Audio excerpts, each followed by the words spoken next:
Assalamualaikum warahmatullahi wabarakatuh. Perkenalkan, nama saya Hanisri Wahyuni. Di sini saya akan sedikit menjelaskan tentang kapital sosial atau modal sosial menurut Pierre Bourdieu. Yang akan saya sampaikan di sini yaitu yang pertama tentang habitus, yang kedua pengertian modal sosial, yang ketiga jenis modal sosial, yang keempat contoh dari modal sosial, yang kelima peran modal sosial, dan yang terakhir yaitu manfaat dari modal sosial.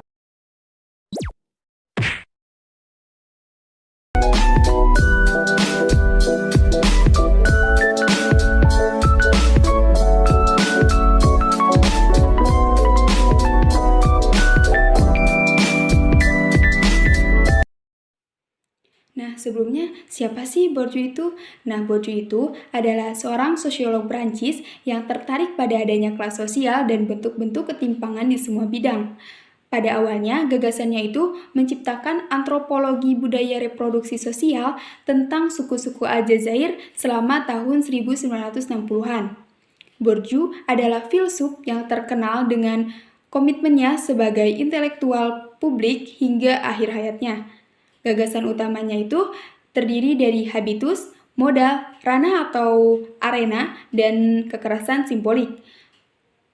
Konsep habitus Bourdieu dikenal karena kebaurannya yang dapat mengatasi dualisme antara individu dan masyarakat, struktur dan agen, serta objektivisme dan subjektivisme yang disebut juga sebagai strukturalisme genetik atau konstruktivisme strukturalis.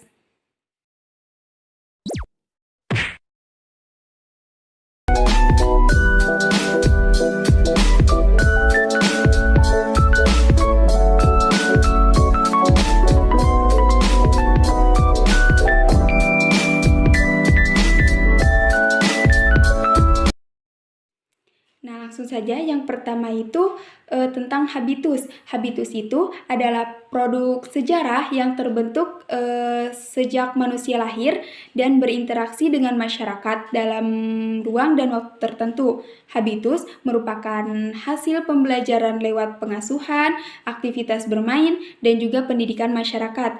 Habitus mencangkup pengetahuan dan pemahaman seseorang tentang dunia yang memberikan kontribusi pada realitas dunia.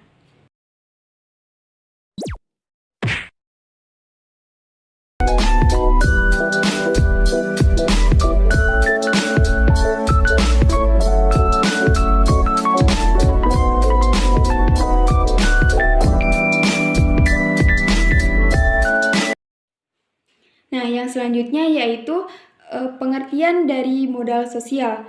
Di sini, Bourdieu mendefinisikan modal sosial sebagai kumpulan dari sumber daya potensial atau aktual yang dikaitkan dengan kepemilikan suatu jaringan kerja pada waktu tertentu.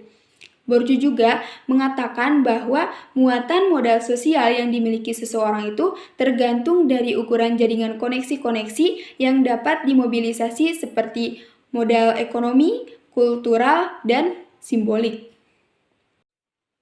Nah, selanjutnya, Bourdieu juga memandang modal sosial itu sebagai investasi dari kelas dominan untuk menjaga dan mereproduksi solidaritas kelompok dan memelihara posisi dominan kelompok. Konsep modal sosial menurut Bourdieu itu merupakan suatu upaya untuk membentuk agen sosial dalam habitus sebagai individu yang mengkonstruksi dunia sekelilingnya.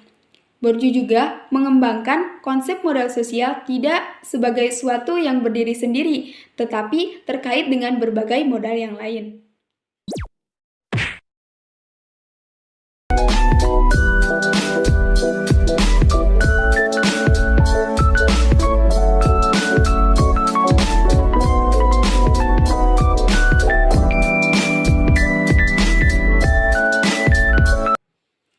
Selanjutnya yaitu jenis-jenis dari modal sosial. Yang pertama ada modal ekonomi, yang kedua ada modal kultural, dan yang ketiga ada modal simbolik.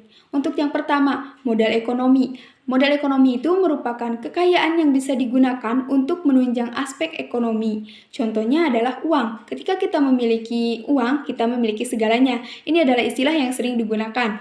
Nah, tetapi tidak semua orang mempunyai uang, dan uang itu bisa dicari kan, artinya ada modal lain untuk kita mendapatkan modal ekonomi. Apa itu? Yaitu modal kultural. Nah, jenis modal sosial yang kedua yaitu modal kultural. Modal kultural itu merupakan kemampuan atau skill. Nah, meskipun kita tidak memiliki uang, setidaknya kita memiliki kecerdasan untuk mendapatkan pekerjaan atau membuka lapangan kerja. Dan dari sini, modal ekonomi akan datang dengan sendirinya. Dan yang ketiga, ada modal simbolik. Modal simbolik itu adalah segala modal yang memiliki simbol. Nah, simbol inilah yang bisa menghasilkan uang.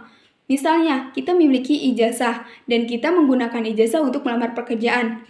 Nah, orang melihat kita memiliki ijazah, pasti orang berpikir kalau kita mempunyai modal kultural atau skill. Artinya, ketika kita mendapatkan modal simbolik, kita bisa memiliki modal yang lainnya karena modal simbolik adalah modal yang paling besar.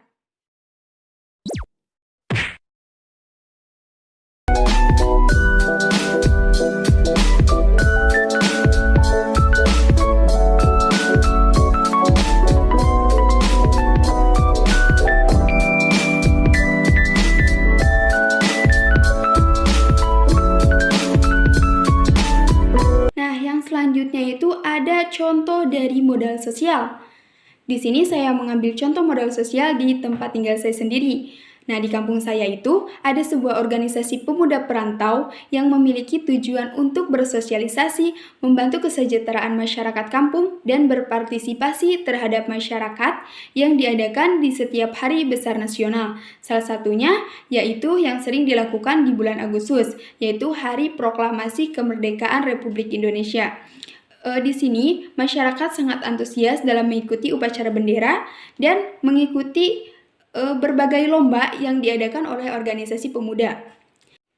Nah, contoh yang kedua yaitu adanya kelompok tani. Kelompok tani itu merupakan suatu wadah bagi para petani atau peternak untuk berkumpul, bertukar pikiran, dan bekerja sama dalam mengembangkan usaha tani di desa. Kelompok tani dibentuk berdasarkan surat keputusan desa dengan tujuan untuk meningkatkan sektor pertanian melalui swadaya masyarakat. Di desa saya sendiri terdapat beberapa kelompok tani yang menaungi jenis usaha mulai dari pertanian, peternakan, perikanan, dan lain-lain. Kelompok tani ini dibuat dan dikembangkan oleh masyarakat sesuai dengan minat dan tujuan bersama dalam mengembangkan usahanya masing-masing.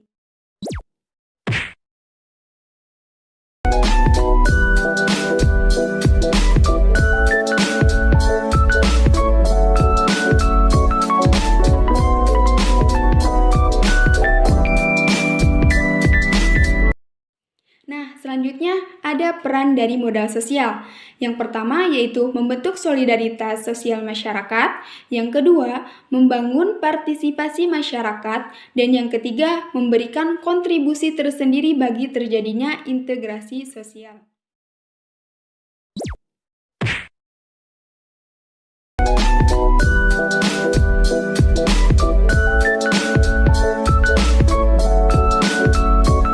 Terakhir ada manfaat dari modal sosial, yaitu yang pertama mencegah kriminalitas dan kerusakan lingkungan, yang kedua mendorong peran serta masyarakat dalam pembangunan, dan yang ketiga koneksi sosial mendorong negosiasi lebih aktif.